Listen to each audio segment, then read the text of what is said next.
Let me officially welcome Rachel for joining our Fresh Fiction Video Book Club. Thanks for coming on tonight, Rachel. Hey, it's good to be here. I was enjoying our chat before all of this, so that was really fun. Thank you for having me. Of course. Well, and that's one of the great parts too, is just hearing what everybody is reading and just the vast variety of I've been taking notes.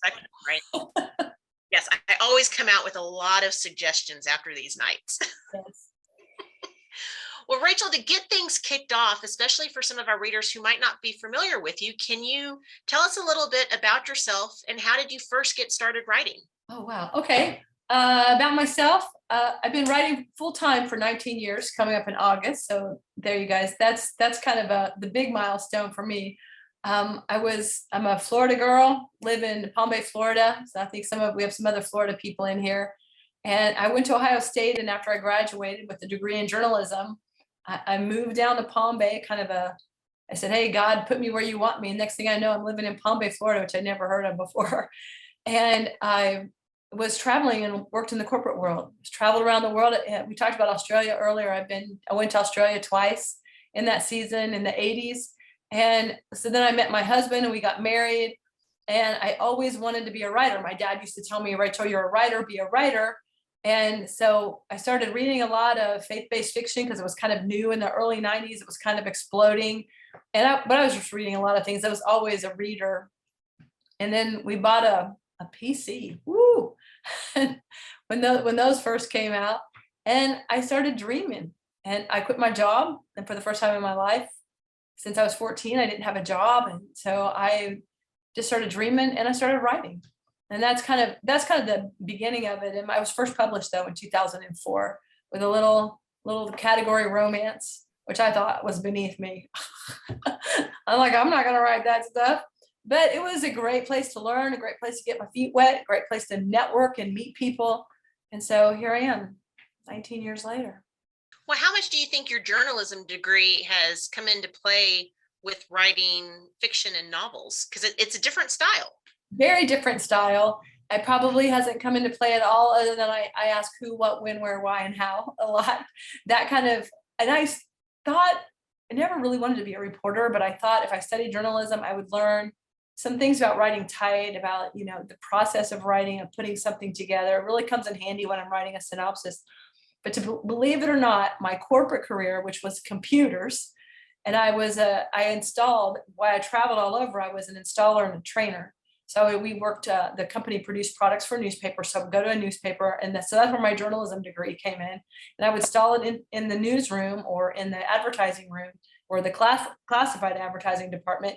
And it was troubleshooting computer problems and application problems that actually is a thing that comes more into novel writing than I ever imagined, because you have plot problems. So really, it was my corporate career that comes into play a little bit more than journalism, I think. So there's so much of what I do with that on my day job also is the troubleshooting and problem solving. So talk about how is that helping you then with the plot and resolving issues in the plot? Well, you're kind of riding along and all of a sudden you go, this is boring and nothing is happening. So what's the problem? So you start troubleshooting. You think, go back to the beginning. Used to be, I remember one time I had a problem. The company had a system called Ad Power, and we installed it, classified advertising systems. And there was a problem being reported that every time they typed in a date, it flipped to another date. And so the engineers were like, well, we can't reproduce it. And we were, the whole rigmarole trying to reproduce a problem. Finally, I was like, oh, good grief, I'll fix it. And I marched back to the customer support department. I dialed into the customer and I just started troubleshooting. And so that kind of process, like, what's wrong with this story? Why isn't anything happening? Why are my characters kind of having the same dialogue over and over, but just in a different setting? What's going on here? What do I need to do to make the story more compelling or make the characters more interesting? So you kind of backwards troubleshoot and then you forward troubleshoot. What am I trying to solve? Where do I want to go? What do I want to have happen in the end? And so I always kind of have a big picture, the beginning, middle, and end. But then you get kind of lost in the weeds in the middle. And so that's where that troubleshooting part really comes into play. Well, that's what I was going to ask you next. Are you a plotter or a pantser? Because I think that would probably make a difference, especially in how you're troubleshooting. I'm a plantser. I plot and pants. So I have a book here. Oh, good. It's right here by me. What do you know? So I use this book by Susie May Warren, Okay, I don't know if you can see that. The story equation. If anybody out there is interested in writing, I highly recommend this. So Susie and I have been writing partners for 21 years, and we kind of grew up learning to write together. And this is kind of the summation of all of our conversations, but also really Susie's ability to take an idea and a concept and put it together. So really, this is all her. We just discussed it a lot on the telephone. Yeah, that's kind of how I do it. I plan out these big plot points. I plan out my character. You really got to know who your characters are, because stories are about characters. The plot is the thing that drives them through the story. So that's kind And so of, with that, do characters come to you first, or is it the story and the plot? well, kind of an idea. Like what, so like for the best summer, it started with a title, The Summer of 77. It was really my original title. Like, well, where do I go from there? What's that story about? What can I tell about the summer of 77? What do I remember about the summer of 77? I was 16 that year. And so it kind of generates like that. Sometimes it's a line somebody says, I'll hear something and think, well, that's interesting. I wonder what kind of story that could be. So that just depends on where you get the genesis of the idea. I just spent 10 days up in Jacksonville with my older brother in the hospital recovering from surgery. And one night we just sat and we talked for like an hour. And I thought, wow, that would be an interesting story. Conversations with my brother. Okay, what's that about? Kind of digging into that sibling relationship. So you kind of play with a lot of different ideas and see where they land. And that's one of the elements that I so enjoy with different books is that layering effect, really, right? Of, okay, Yeah. here's the initial inspiration. And you talked about it some already with The Best Summer of Our Lives, right? I mean, there's so many different layers to this. So it's not only, okay, what was that best summer, but there's the aspects of all of the different friendships in there and being at a crossroads, and then the changes having to evolve out of all of that and reconcile things. I mean, Yeah. so again, was that just a natural evolution, or was it like, oh, what about this part? And can I layer this in? And Yeah, initially every girl had their initial problem. So when they get on that Greyhound bus and they all have secrets going out to Camp Tumbleweed, all of that was initial part of my planning. But then once you get into the story and you think, okay, well, how am I going to deal with this character's problems? How am I going to solve that? How does it affect the dynamic of the group? And that's when you start having to dig around and think. That's when you start researching some more. That's when you start talking to other writers, like, this is my problem. All the girls have a problem. The problem's been introduced, but how does it impact the story? And so that's where you start finding those layers and kicking it up a notch. do you keep kind of a story diary as you're working through these different elements, or is it all pretty much in your head? Well, I do write in a program called Scrivener, and I can put all of my research, all of my character design in Scrivener. And so that's where I kind of keep all of that. But I also like to write on hand. I have a whiteboard down in my garage, but I also have this notebook. I was going to show you guys. I retired this notebook today. It's just like full of, it doesn't even make any sense. It just sits in front of my computer. This thing is 5 years old. I think it started with the Fifth Avenue Story Society, and it just has notes all the way through. So I love this because I like that eclectic, I like that hand to paper thing. So yeah, it's everywhere. I got sticky notes all over my desk. Just as ideas hit me, I make a note of it. And sometimes I use them and sometimes I don't. Well, that's what I was going to ask next. Okay, you said that you're retiring that notebook today. Yes. Okay, so I know with the various notebooks I keep for work, I mean, same thing. I'm jotting various elements down, but usually once I'm done with the notebook, it goes away and I rarely bring it back out. Well, from your perspective as a writer, I mean, I'm guessing you're jotting down inspiration ideas, different notes that might or might not make it into books. So do you keep them so it's like, oh yeah, where was that one idea? Let me go back to it. Or do you transfer that to your new novel or your new notebooks? Or that notebook, those notebooks, I have a couple of them. They're mostly, oh, by the way, here's my new one. It looks it's the same brand, just a different color. No, there aren't any real story ideas in there. All those notes are while I'm writing, or if I'm interviewing somebody and I'm taking notes by hand while I'm talking to them on the phone. That's what all of those notes are. Or there might be a list of things as I'm reading and rewriting, editing the book. Oh man, I didn't hook this in, or I wrote that. They don't do that anywhere else in the book. Make a note, fix that. So it's a lot of notes and reminders. Some of it's story ideas. Sometimes it's character math. okay, that character was born in 1895. So that means he probably had a kid in 1820. Let's say 1820. And so maybe, that's kind of the thing. Story ideas I collect probably in my notes on my phone or my head. I keep a lot in my head, which is dangerous the older I get. Well, I read somewhere in I don't know if it's on your webpage or where you were saying once everything is a story, and just a lot of your own books and dealings. It's really, what was it? The pure power of story itself as things Yeah. are moving forward. Can you expand on that a little bit? What all are you really meaning with that? Well, I think it's very clear, like whenever we meet somebody for the first time, the first thing we want to know is what's your story? We may not say it in those words, but we go, oh, well, where are you from? We were doing it before. We are basically telling each other little pieces of our story. What's your name? Where you're from? What are you reading? What are you watching? What's your best summer? And there were some really great stories in there. And so I think that life itself is a story. And one of the things that I've heard as a statistic that 80% of all people think they have a book in them because there's something that's happened in their life story or their family story that is meaningful and impactful. And I think all of those things should be written down. It doesn't mean that they'll all be read by the masses, but they should be at least passed down to the family because I think it's the story of our families that give us that cohesiveness, the stories of our communities, the history. That's why I think history is so important. So that's the power of story. Or a lot of times you're making a point with somebody, like the reason why you need to do your homework is because you just need to learn character. You need to do what you say you're going to do.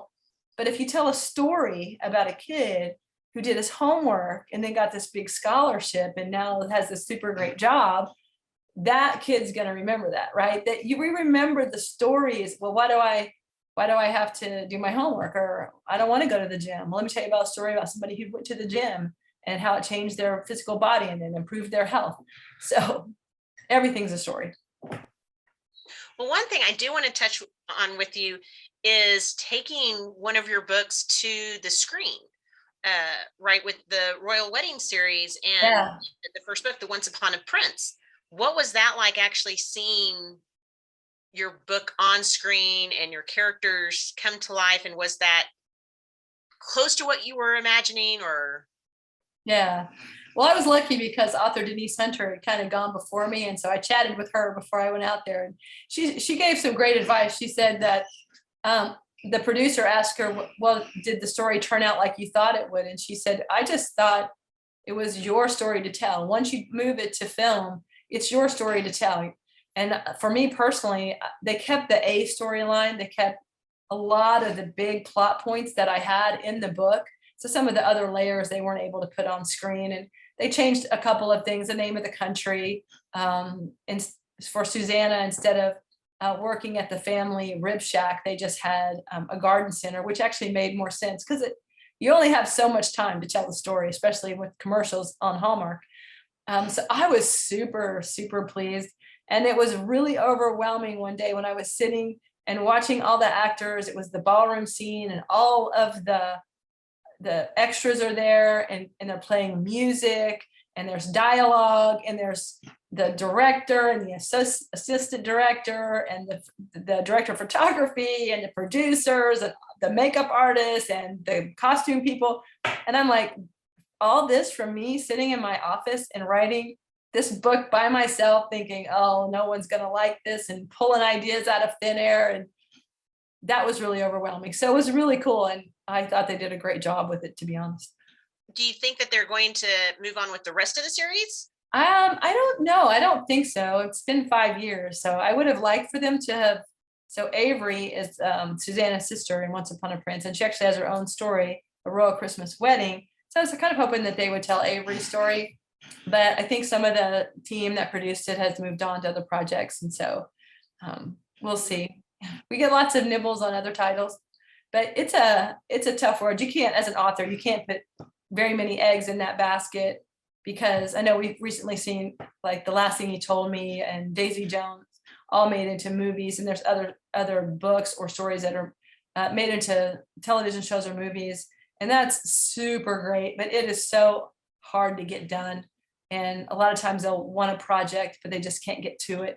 or they don't have the money, they can't raise the money, especially with some of these lower budget books, so, or films. So And it's always such a debate too, right? I mean, there's certain stories that all of us would love to see up on the big screen and see essentially come to life. But then at the same time, we go back and forth of, oh, but they didn't capture this right. aspect or this particular plot point that we absolutely loved. And how could they do it otherwise? And again, I think it's great with all the different streaming channels that they are visiting a lot more of the romance genre and bringing more of those to life. And so much better than it used to be, where it was the Lifetime movie of the week, and not to trash Lifetime or anything, but it was just like, okay, is that really the best that we can do? And it's nice seeing all these other options, right?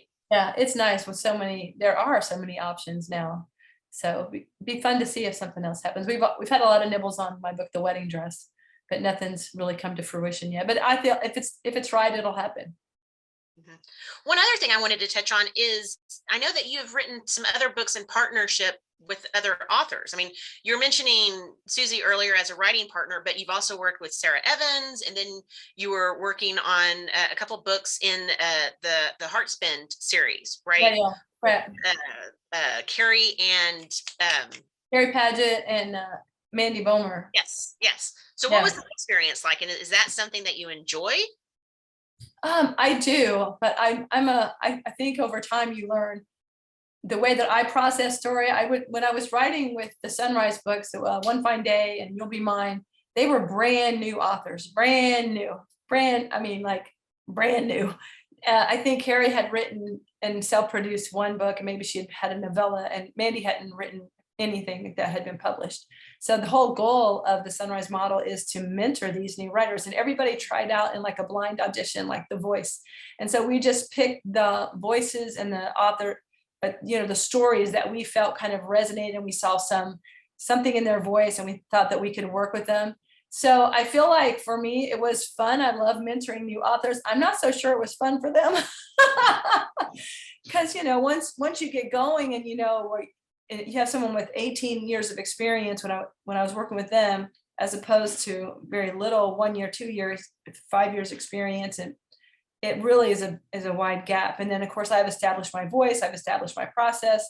And so it was really kind of me trying to figure out how to help them tell the best possible story. And then adding my own voice to it. So I really enjoyed it, but I think it was it does take a lot. It takes a lot of mentoring. And I think they probably would have been like, whoo, you want me to rewrite that again?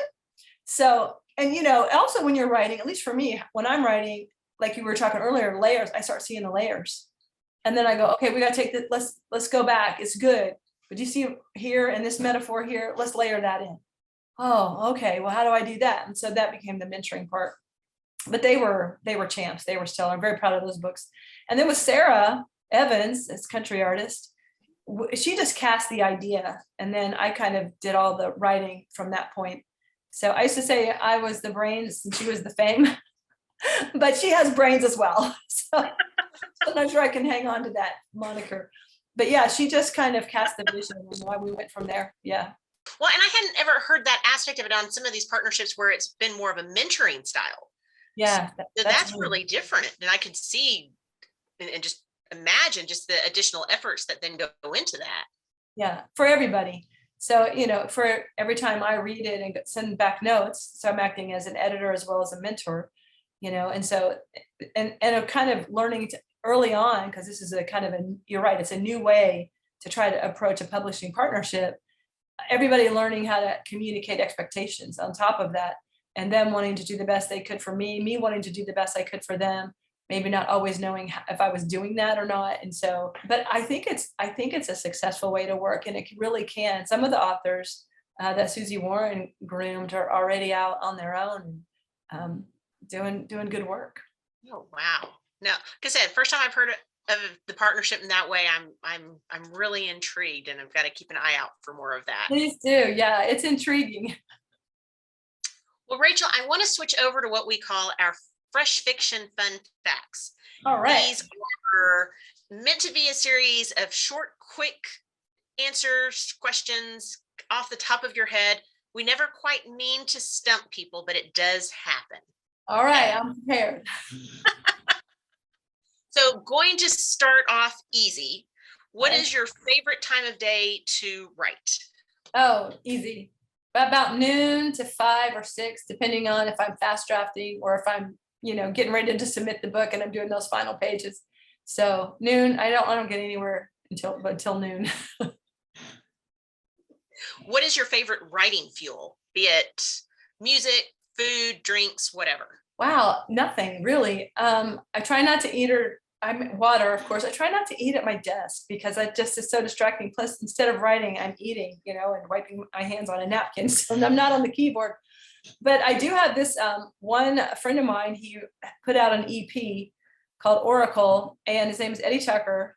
And for the last 2 years, I probably have listened to that when I'm writing. It's on in the background because having music and other lyrics on in the background can be very distracting because music shifts your emotions. And so if I'm trying to decide the emotion of a scene, I can't have something else playing in the background.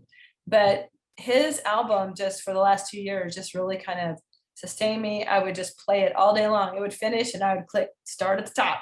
So that was an unusual thing, but normally it's just like it's time to work, go to work.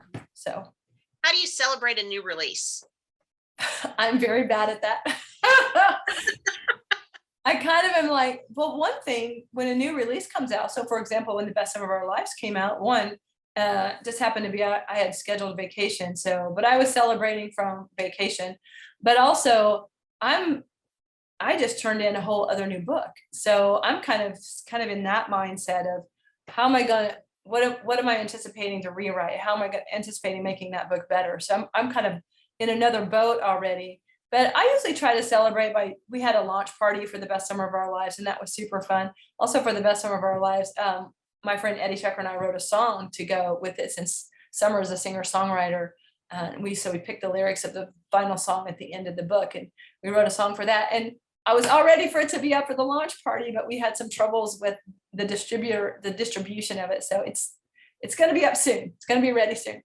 But I just kind of am like, run of the mill. Okay, great. Another book done. Good. Hope it does well. Give a couple shout outs on social media, have a launch party, and go to bed. What is a favorite errand on your day off? Oh, my favorite errand on my day off. Probably if I were going to do an errand, I'd probably go to the mall. Do you still have malls? We still have malls. All of ours keep getting shut down. And so all we have are like outdoor strip malls. Oh, no, we have a mall. And, the gym. We have a diner too, but we go there all the time. So that's not a day off thing. But I might go to the mall on my day off. Yeah. When I don't have anything pressing. Yeah. What is the most unnecessary thing that you've bought online? How much time do we have? You see little gadgets. I'm trying to think of something, but I know I've tried to get better at that over the years and walk away. Just walk away. You don't need that. But I think one time I tried to buy some hair product or makeup product, and it was just really cheap. And I remember when I called to complain about it, and it was more expensive than I thought. And this was probably 10 years ago. I remember it sounded like I was talking to a woman in her home. Like maybe she had the calls came remote or something. It was just the weirdest thing. And she wouldn't give me my money back. And so be careful about that. And I know recently I ordered something, Facebook shows all these beautiful like wreaths. It's a spa wreath. It looks so beautiful. And by the time it got here on a slow boat from China, literally, it was all smashed and it looked like something, maybe a kindergartner, maybe not a kindergartner, but it was not the quality that I saw in the picture, but it was just kind of smashed. And I was like, well, there goes $25-$30. So be careful what you order. I always look at those. This is what I ordered, and this is what I actually got. All of those posts on Facebook is like, oh gosh, okay. Yeah, for sure. Well, along those lines, what is something that you own a ridiculous amount of? Pins. I own a ridiculous amount of pins. My husband would say shoes, but I know ridiculous, and I'm not ridiculous yet. But I love pens. I have this little pen pouch that I have these are little Sharpie pens. I have bunches of colors, and I have various kinds of little Sharpie pens. I just love pens. It's One should ridiculous. never underestimate the power of a really good pen. No, we should never underestimate the power Right. of a good pen. I have No. chased people down who have tried to take some of my good pens. I'm like, nope, that's mine. No, yeah, I know. I'll take it, right? Yeah, that's my pen. Don't touch my pen. I don't know what it is about pens. I love pens. I can understand. Yeah. Okay, you've been kidnapped, but 2 hours later, you're returned because you can't stop talking about what? Ooh, probably for me, if I was kidnapped, I would just like, okay, I'm gonna talk about Jesus until you guys return. Either, get born again or send me home. So success either way then, right? Yeah, success either way. Yeah. What is your most dog-eared or reread book? Would have to be the little house books by Laura Ingalls Wilder. They're That pretty, is such a common answer. We they're hear that dog from so eared. many people. And Yeah. it's one of those things, it just takes you back, right? Yeah. You can't go wrong with them, no matter how old you are. In fact, I've been thinking about reading them again. It's been quite a while. But I When you go collected them back to them, all. do you start at the beginning or do you end up like picking out a favorite book out of the series and start from there, or do you I bounce think around? I'd start at the beginning. I'd start at the beginning. It's been a while, and I have them all in hardback. So, which have hardly been touched because I don't want to mess them up. Of course. Yes. But my paperbacks are all kind of dog-eared and jelly stained from reading them as a kid. What talent do you wish that you were born with? Ooh, that's really good. Oh man. All right. I wish that I was a little bit more athletic. I'm sort of athletic, but I wish I'd been a little bit more athletic. I think I would have, and I wish, so I can sing, and I can play the piano a little bit, but maybe a little bit more music talent, the desire to practice, because I just didn't have the desire to practice, right? So, but I was always a reader, I was always writing and reading. And so probably that's what I would say, because those are things that I enjoy now, but I wish I had a little bit more gifting in those areas. Okay. What road trip snack do you typically grab from the gas station when you stop? Ooh, something salty, chips or Cheez-Its. Love Cheez-Its. And of course, the most important question to wrap all of this stuff up is, where is the best way for readers to follow what you're doing and to stay in touch with you? Oh yeah, just come to my website, rachelhauck.com, and anywhere on social media I have my name, because I was early on in social media. So Facebook is Rachel Hauck, Twitter, Rachel Hauck, Instagram, Rachel Hauck. So just follow me there. I would love to. And sign up for my newsletter, because it's kind of, I don't send it out. I'm not going to bombard your inbox, but I do try to write exclusive material in there that you're not going to see anywhere else online. I do try to be mindful about telling a story or talking about my life in some way that is unique, that's not anywhere else on social media. Awesome. Well, Rachel, thank you so much for joining us tonight, and stick Thank around you. for the happy hour with our other readers. I will. Thank you guys so much. Great. Thanks.